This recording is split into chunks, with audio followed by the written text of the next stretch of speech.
But the thing became complicated. She started creating stories, and my life became more and more difficult. We share. Oh, take a ride with me.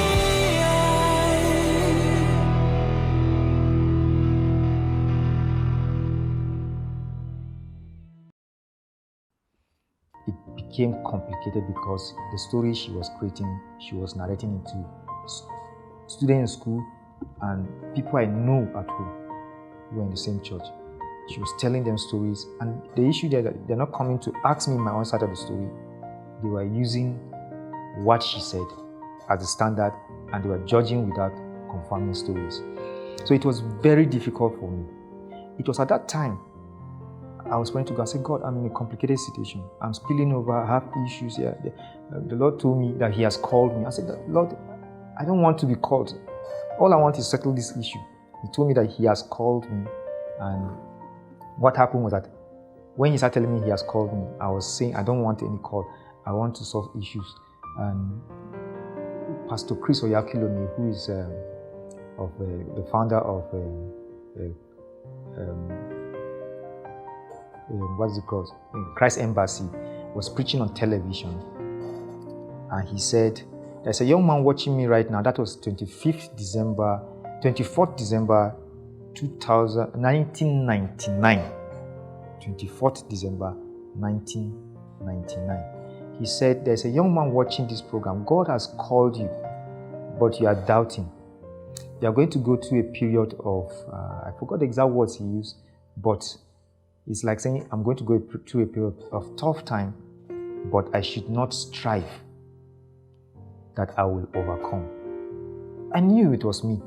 So I was not the only person watching that program alone. My sister was watching and others were watching. She said, Linus, God is speaking to you. I didn't tell her what I was going through. She said, Linus, God is speaking to you. I said, oh, she also knew what I'm going through. I kept quiet. I went inside the room. I knelt down. I said, God, you have spoken. I will not struggle with you concerning this issue. You have called me. You have called me. I don't know what it's all about, but I'm going to obey your call. So the issue between me and her became more complicated. I couldn't graduate. I think mainly because she's telling them, my teachers, because we're in the same department, she's telling my teachers so many things about me that is not true, but they're not confirming it. They're not asking me questions to confirm what she said. They're just using what she said as a final. So she was telling them stories. I think one of the things I overheard her saying is that I raped her. She was saying something like, I raped her. Of course, it's a lie. I don't know how she arranged the rape. Say that I raped her, and I was so shocked when I happened to start hearing about it. Not that anybody is speaking to me directly, but you can hear the side to talk. You can see her reaction, and you can see the way you are being judged without words, body language. You are being judged, cold reactions towards you. People treat you cold treatment. You go to an office to attend to an issue, the way they look at you, they attend to others and leave you. That kind of cold treatment. What's going on? What is going on? Nobody's giving me explanation. So I have to now start trying to find out why. Say that I'm stubborn, I'm this, and I said, okay, it's possible I'm stubborn and I will not know. Maybe I overreacted on something, but at least call me and tell me to my face, you have done this, you have done that. Nobody's. And I finished 2001. That is a spilling over. My mates went to 2000. Yeah, I finished 2001. I'm supposed to go for my youth service in 2001. I wasn't going. My result was not approved. 2001, 2002, 2003, 2004. It was in 2004 February, if I'm not. I think January or February, the school senate approved my result in 2004. It was in 2004. I finished 2001. Nothing was attended to concerning my result. It was in 2004, January, February, that it was approved. When it was approved, I was already 30 years of age. Now that I'm 30 years, I said, okay, since I'm 30 years, I'm not going for NYC. Let me go and ask for a letter of exemption. That is, when there is a genuine reason for you not to go, you ask for the letter. So since I'm on that age, I was planning to go for exemption. Then that's when they told me that I'm going for youth service. I said, my age is 30. They said, it doesn't matter. My name is submitted, I'm going. So I went for NYSC. Before I went for NYSC, I said, now Lord, you said I'm going to Anambra before. So is it still Anambra? I was asking God, is it still Anambra? Then he said, Benue. I said, it's an issue. Why should it be 4 years gap? So I said, okay, I understand. I'm going to Benue State, but let's see. If it's Benue State, I will see my name will come out in Benue State. If it's still Anambra, I will see my name will come out in Anambra. So the names came out. I came to see my name. My body was shaking because I don't know whether it's going to be Anambra or the Benue I had. Then when I checked, I saw Benue. I said, that is it. I'm going to Benue. I left for NYSC. I came back from NYSC. Things became complicated. I wanted to get married. It was difficult. I wanted to get a job. It was difficult. The major things about life I want to take a step, it became difficult. It's like I became a laughing stock. I became somebody that you say is hopeless. And the way she treated me, she did some damage to my life. That I began to wonder whether it's the same person I knew or something happened along the line. Gradually, I began to understand that she said so many things. She acted in a way that actually would completely damage my reputation before any person. So I was trying to manage myself. At one time, it was too difficult for me. You're not having a job, you're not married, you have no source of income. You could stay a whole month without a dime coming to you. You depend on food, you depend on your parents for food, you depend on... at that time, my father was late, my mother was alive. So I knew that she was struggling to put things together. It was difficult. So I trusted God and I said, God, my situation is unbearable for me. If it will please you, take my life so that I will rest. It was too much for me. I just want to rest. I don't know how I'll stay for 4 years without doing anything. Why it's supposed to be at maximum 6 months, 1 year. But I'm staying 4 years and there's no explanation. Nobody is giving me reasons. Nobody is explaining anything to me. I am struggling.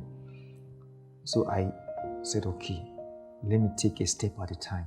But Lord, if it will please you take my life, I know I have served you to the best of my knowledge to this point in time. If I have not, forgive me and just take my life. So I discovered that at that point, I could die. I just knew that somehow anything could happen and I would die. And I was just ready for anything, whatever it was at that time. It could be road accident, it could just sleep and not wake up, it could be anything. I just wanted to go. And death was not coming. I was facing it. Then my mother died. My mother died. And when she died, I knew I am going to face life like that. And somehow, since I'm not dying, I asked God, I said, God, is it that because you said you called me, if it is a call, what do I do with the call? What step do I take? That was before my mother died. I said, what step will I take? Then I discovered I just find myself taking one step after the other, one step after the other. I wanted to get a Bible-believing church. I've thought of maybe going to seminary. At that time, I was not, since I left the college, I wasn't thinking of Catholic seminary now. I was thinking of any other seminary. I was just asking God, what should I do? What should I do? And as God will have it, I found myself spending more time to study the Word of God than before. And I found myself getting answers to questions from the Bible without anybody telling me this is how it is. I ask God a question, I open the Bible, I see the answer. And I apply the answer and I see some results. So gradually I felt God is helping me and I was following God in that pattern. Then I asked God for the issue of marriage. At that time, she herself was married. She was married. I saw her one day when I was in the bus. I saw her one day with her baby in her hand. She came to visit her parents. So I saw her with her baby. I said, oh, congratulations. I was just saying in my heart, congratulations. Since I'm no more relating with her, if I say congratulations, it may have another meaning. At that time, there was no cell phone. There was cell phone, but it was not popular like it is now. So I related with her only on a third-party basis. Somebody say, Linus, I met her. She said this about you. I say, if she's saying this about me, why can't she speak to me? I wasn't any more interested in her, but my life became a shambles at that time, struggling to put myself together, and I'm happy that she finally got married. I shouldn't be thinking about her again. I was having physical pain in my body because of what she did to me. I was having social struggle to relate with people because of what she told them about me. They withdrew from me. And I could walk in the street, somebody would just say, Shege den iska, that is in Hausa meaning useless person. Surprisingly, I would walk I would enter even a common place where I could get a job. Maybe a business center where I could just operate the computer for people, internet services and photocopying services. I say, please, can I get a job? The question they will ask me, I feel ashamed of myself. So this is not a job that will demand sophisticated interview. No, you don't even need a resume or the CV to apply for such jobs.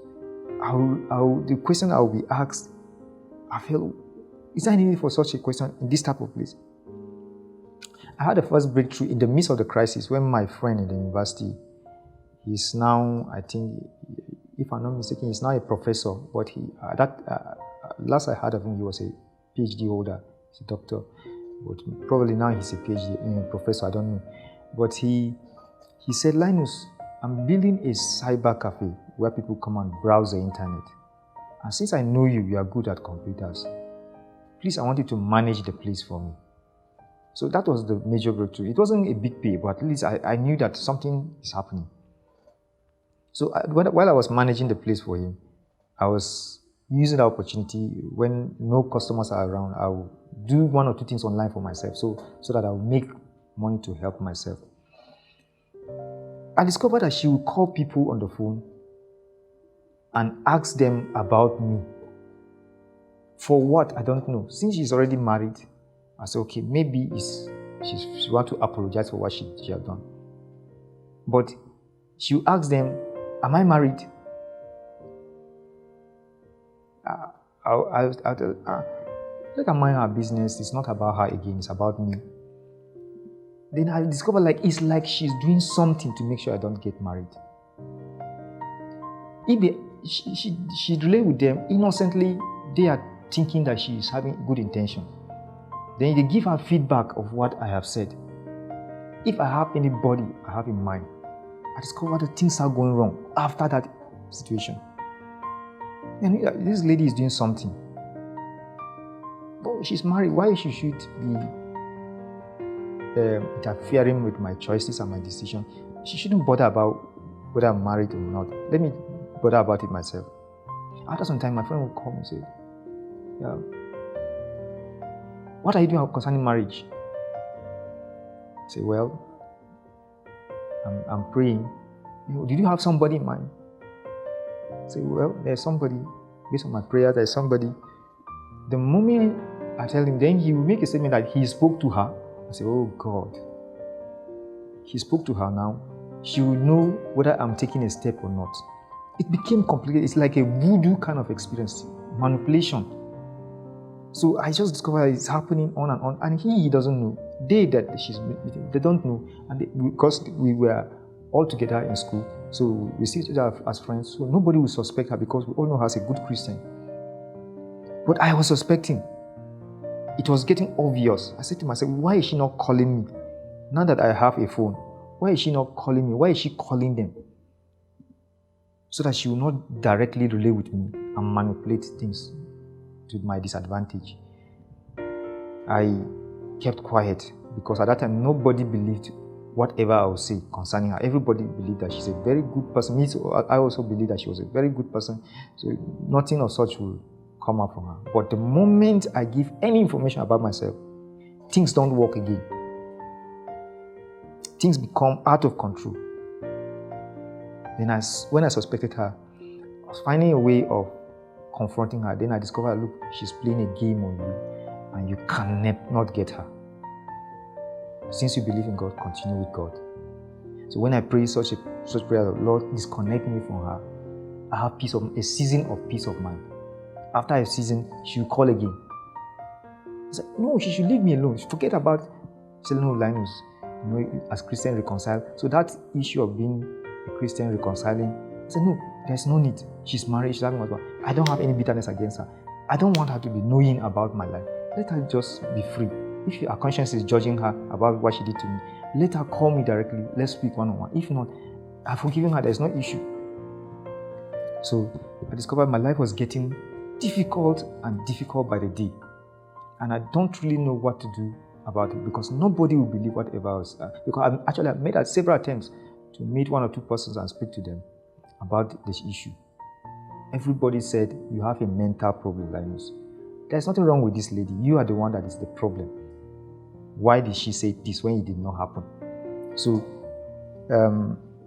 first of all, there was no sexual relationship with me. There was never, we had never kissed. We had never had sexual relationship with her. But I had so much being said that I raped her. Then, so much again came from other sectors that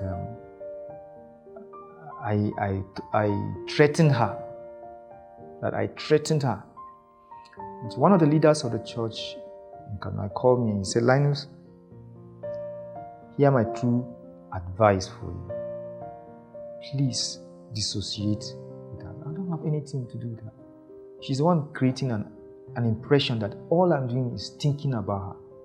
I said, Linus, dissociate with her. Forget about her. I said, I don't have any problem with that one. Now, I made attempts to get married after her. Number is about at least 10 attempts. I just say at least 10 attempts. And all of the ladies out of the 10 told me directly that they are not interested. In fact, there is one that my friend told me that, Linus, this lady says she's interested in you. I said, wow, that's great. She's a good girl. Why not? I started relating with her. Then she said, when it was time for me to speak to her about it, she said, no, she's not interested. I said, what? I made a fool of myself. I only took this step because I had somebody said that she's interested in me and I saw her as a good person. Why not? And when I took the step, she said she's not interested in me. I was surprised. I said, why did I make a fool of myself? Then, after some time, she called me, I was in church, she called me that she wanted to speak to me. And she told me her reason why she's not interested in me. She said, my mother is threatening her. That's what she said. May my mother's always in peace. My mother has her own opinion about things that is completely different. And I always want to let my mother know that, look, I'm a man now. I want to have my own ideas. I want to have my own way of life. As long as I'm not doing evil, I'm not an evil person, I deserve to have my own choices. I deserve to make my own decisions. So there's nothing wrong in me making my choices. So, but she have her own. I'm feeding from her since I don't have a job. I'm feeding from my mother. So I have to respect her. So my mother have to report me to one or two people I know. They called me and they spoke to me. My mother is not pleased the way I'm behaving. So I said, okay, maybe I'm wrong, but I believe I'm not wrong. I have the right to make my choices. But since I'm eating her own food, I have to respect her for that. And I have to, whenever I have the opportunity to get, I should contribute to help. So I kept working with my mother and things became complicated. At one point, we were exchanging words with my mother, which is not what I wanted. We're exchanging words, and I said, okay, if that's the case, I have to leave the house. I don't believe that I should be exchanging words with my mother. Let me either stay in the house and remain quiet. Whatever she does, I should cooperate with her. Even though I don't like her, I should just go ahead with her. Or, since now I've gotten a teaching job, let me move to where the school is located and find a place nearby and stay alone. So I couldn't get a place, and I have to be going from school to home. When I come back home, issues, one issue after the other. Like at one point I told them at the place of work, I said, look, help me get a place near where I'm working, or I may have to resign because I'm stressed. I go back home to rest, but I'm not resting. Issues are coming up here and there. They didn't respond. So after some time, I said, look, I'm dropping this job. I can't manage the crisis like that. Something must go. Either I must leave the house or leave the job. So now that I'm not having a place to live, I have to leave the job. So I tendered my resignation. I stayed with her. I managed the issue, and I tried to cooperate with her to whatever level I could. But I traced this crisis to this lady that says so much about me, that they believe that what she's saying is true without asking me. My mother happened to die 2008. My mother happened to die 2008. And I now stayed alone. My siblings were married outside. They go out. I think me and the last born were at home. She was in the university in Kaduna. So she comes back home from time to time to meet me. So I was the only person at home. So I have to manage myself with that job, because now I resigned from where I was working. So my other sister, who is married in Abuja, she called me and she said that there's somebody as an engineer, I can work with him. And she connected me with the person, and I came to Abuja and I worked with him. Though it wasn't really an engineering professional job per se, but it was roofing of estate houses. We could have 300 houses to roof, and my job is to supervise those who are roofing, to make sure that they're doing a good job. So I stayed with him, I supervised, and I did some work with him. He liked me. Some areas he doesn't like. Normally, as a job and as an employer-employee situation, some things you like, some things you not like. I enjoyed him. He paid me as he promised. So I wanted a higher pay, but he promised and he delivers in terms of payment. Sometimes he gives you bonus. So I enjoyed his work. So I was gradually overcoming that previous challenges. I left him and I came to Kaduna in December when he was no more having contracts. That is 2009. I came to Kaduna, I was without job, I was managing, and God was helping me one way to take care of affairs of the home, of the house. Then I left the house, my brother came back to the house. So I went to Kamazo aspect of Kaduna. There's an area near the refinery. It's called a village called Kamazo. Now it's no more a village, it's a big town now, because many people relocated to that place and built good houses. So at that time it was a village. I went to that village, I saw a private school, and I took a job there, and I worked with them for about 3 years. I think it was a little bit relatively better. I took charge of my life. So my schoolmates heard about my story. They said, Linus was the best when we were in school. How is his life not straight? Why is he struggling? He's supposed not to be struggling. We know him. He's supposed to be living well. He's the best, and so he's supposed to be living well. Why is that now? It's like we are the one that we are to help him. So one of them told them on the platform of the ex-students of the school, he told them on the platform that Linus was having a challenge. I told him, I am better off now than before. I'm separated from this lady. Now I'm not married, yes. I had worked, though in private school, not in government, and I was paid well. The last job I had, minimum wage, I was paid the minimum wage, about the minimum wage. So I would say at least it's better than before. Now at the point I said to myself, look, you have to, if you must get married, you have to make money now that you're not married and find a way of preparing for your marriage, even if there is no lady. So if there is no lady on ground, you don't just fold your hand and wait for a lady to come, then you start.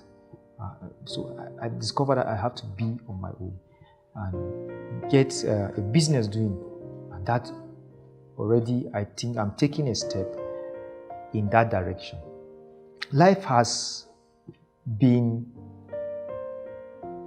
okay up to the point I have this issue with this lady.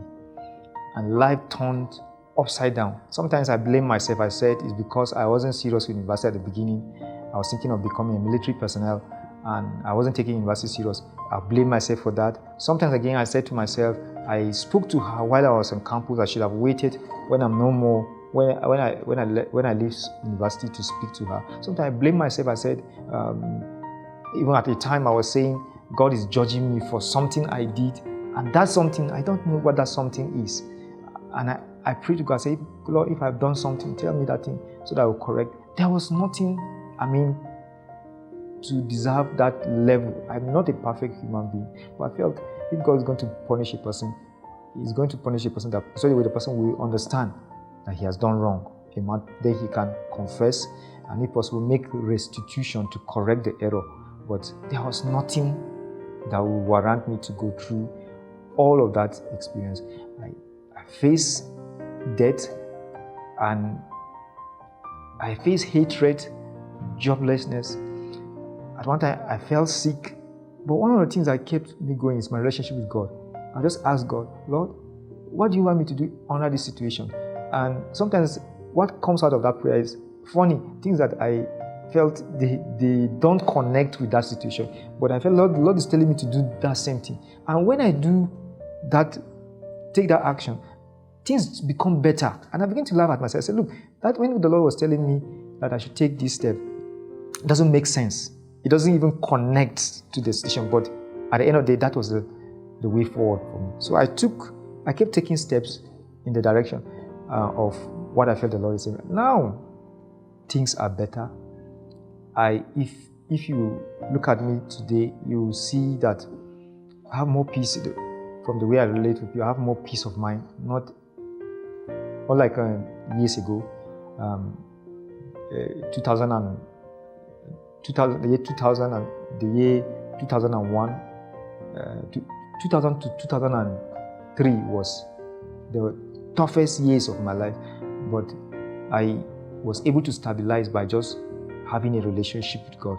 If He says move to the right, I'll move to the right. If He says stop moving, I stop moving. If He says sit down, I sit down. Even if it doesn't make any sense to me, it has been the solution to my problems to this point. And I think I'm better. I think it is time to let one or two persons know that, look, when everybody turns his back, when everybody doesn't understand you, when everybody cannot identify with you because of one thing or the other, God will always identify with you. Even if you have done the weirdest thing in the world and you come back to God, God will understand. God will forgive you. There may be ups and downs. There may be crisis. It can be financial. It can be marriage related, relationship related. It can be career, professional aspect of your life. I discovered that God has a say, but this is not common in our world today. That we believe is our intellectual capacity that can. Intellectualism is good to some extent, but divine wisdom is. That was what kept me to be where I am today. If not, what I went through, it would have been easier for me to commit suicide. It would have been easier for me to see what my mates are enjoying that I'm not enjoying. It would have been easier for me to even hate God and say, God, why me? Why would I love you and you will hate me? But I discovered it wasn't God. Since God was giving me the blueprint, God is giving me, pointing in the right direction, And at that time, he was pointing at the direction. I felt like it's a stupid idea, but I just take a step in the direction he's pointing, and things became better. And I think I'll continue in that direction. I believe I'm going to get married. It's not about just saying the right time. The steps I've taken, I believe I've taken it in obedience to God. But it's about getting a person who is ready to go through it with you. I believe things will be better. It'll be better in terms of the ministry God has committed into my hands. I believe things will be better in terms of finances. I think I have the capacity to handle wealth based on my experience. I have the capacity to handle wealth. I have the capacity to help others who are having similar experiences. And even those who don't have similar experiences, but they want somebody who will understand them. Because at that time, nobody understood me. Then I now understood why some people have to go through what they go through. Somebody has a solution but doesn't want to understand, and the person will suffer more than is necessary.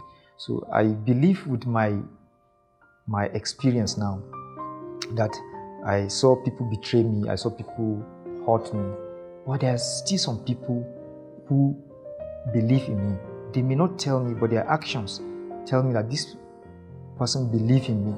So when they give an advice, I connect the advice to what God is already telling me, and I have the motivation and the confidence to keep moving forward.